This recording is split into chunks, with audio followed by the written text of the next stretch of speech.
Welcome to this module. I'm glad you have made it to this point. So in this module, we're going to be talking about in details procedure, supplies, and understanding how it works. Right now, this is a very important part of this training because it is something we're not used to in most of our African countries, right? So I need you to give close attention and practice this while the class is going on. Okay, I mentioned in the previous module that every activity you perform on a service user is called a procedure.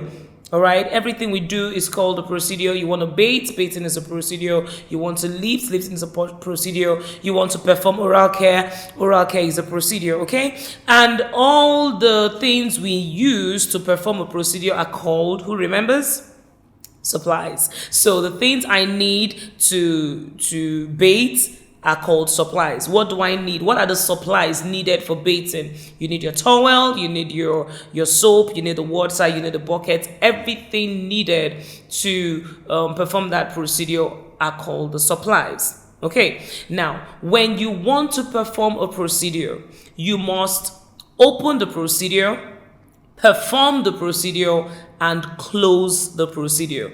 I know it is very, very, very different from what some of us are used to, because if you are in a hospital, for example, and a nurse wants to come and give you, let's say, your medication, the nurse can just walk right in and say, hi, okay, it's time for you to take this medication. Can I have your hands? Open your hands, and they give it to you, give you water, and expect you to take that.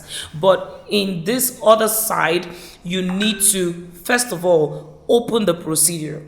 Seek permission to perform that procedure before you can perform. And after you perform the procedure, you must close the procedure. So what is involved in opening of a procedure? Whenever you want to open a procedure, 7 things you must do. First, you need to knock. You knock, you enter, greet, introduce yourself, introduce the procedure, seek permission to carry out the procedure, then seek permission to step out to gather your supplies. So it means if you want to bait Mr. Morris, you shouldn't come in with the towels and with the soap and just drop it and say, oh, Mr. Jones, guess what? It's time to bait. No, you have to first of all notify him, open the procedure, and let him know it is time for him to bait.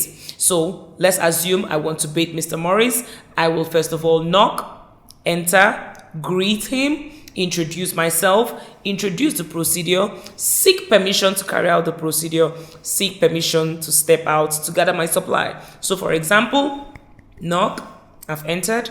Good morning, Mr. Jones. How are you doing this morning? Excellent. My name is Verdina, and I'm going to be your caregiver for today. And it's time for you to have your bath. Are you okay with that, Mr. Morris or Mr. Jones? Are you okay with that?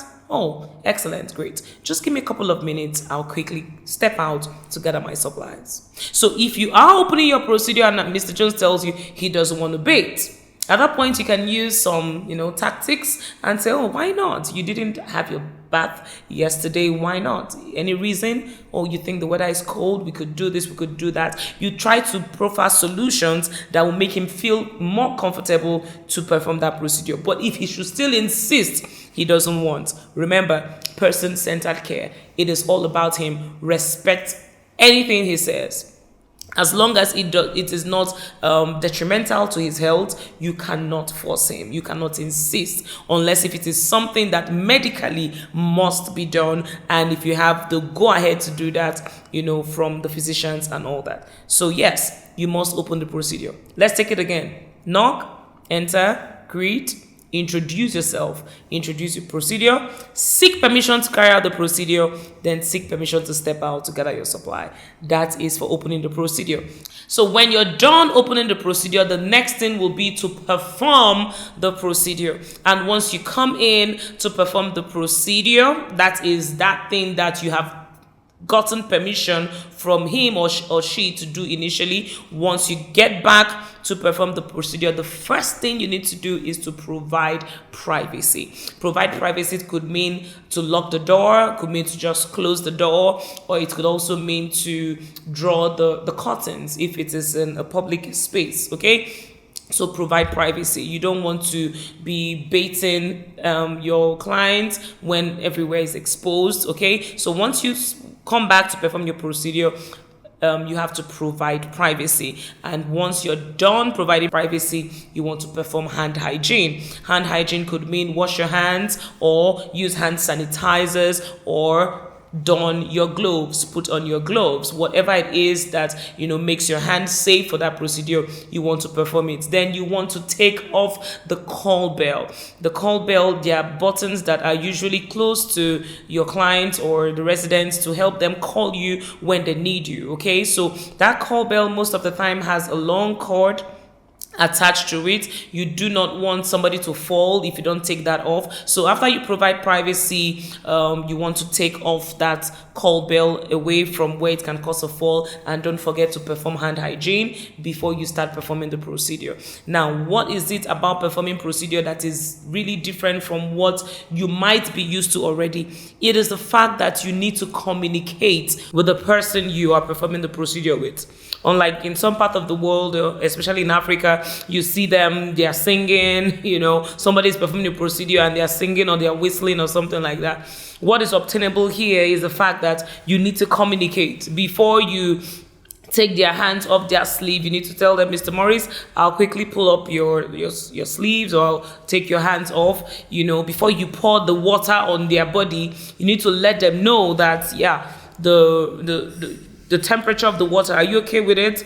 Can we test? Is it too cold? Is it too hot? Should I go ahead? Should I proceed? Okay, that's fine. So you communicate. You want somebody to stand up, you let them know, okay, we're standing up right now, I'm going to take you on the work. You do nothing without communicating with them. So this point, you talk. And sometimes when you're performing a procedure and you notice an improvement or you notice something, you need to let them know, oh, excellent, Mr. Jones, you're able to take up to 10 steps today. Yesterday, you already had at 3 steps, right? So don't just perform procedure and you're minding your business and allowing him to mind their business. You need to communicate, all right? So to perform a procedure, once you come in, provide privacy, which could mean close the curtains, lock the door, or just shut the door, right? Then remove the call bell, tell them, I'll quickly take this call bell off here so it doesn't cause a fall, right? Then perform hand hygiene, put on your gloves, don your gloves, wash your hands or use hand sanitizers.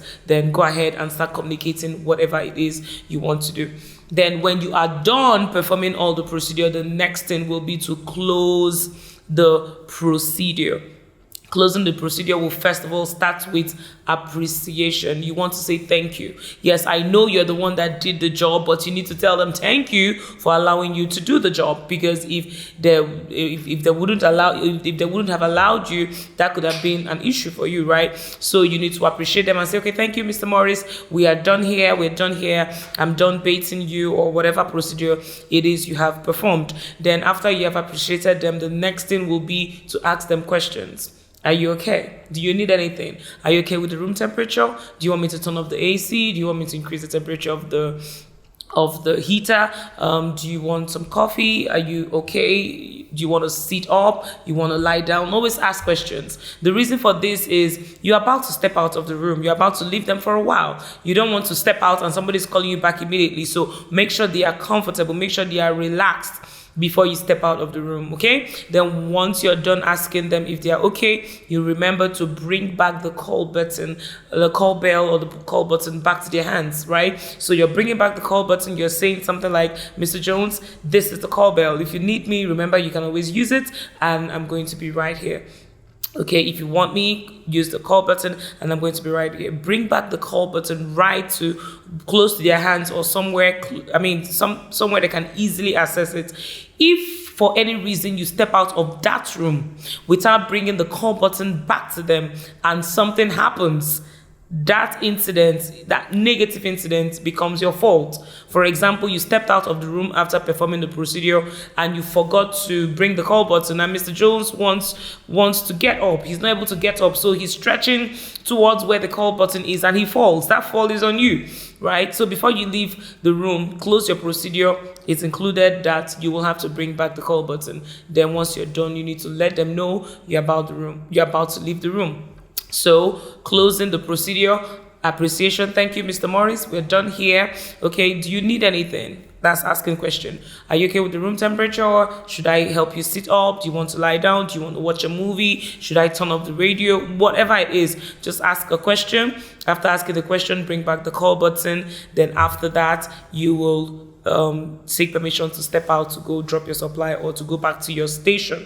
All right. So in summary, to open the procedure, knock, enter, greet, introduce yourself, introduce the procedure, seek permission to carry out the procedure, seek permission to step out to gather the supply. Then when you come back, provide privacy, remove the call bell, perform hand hygiene, and start performing the procedure, and make sure you communicate all through.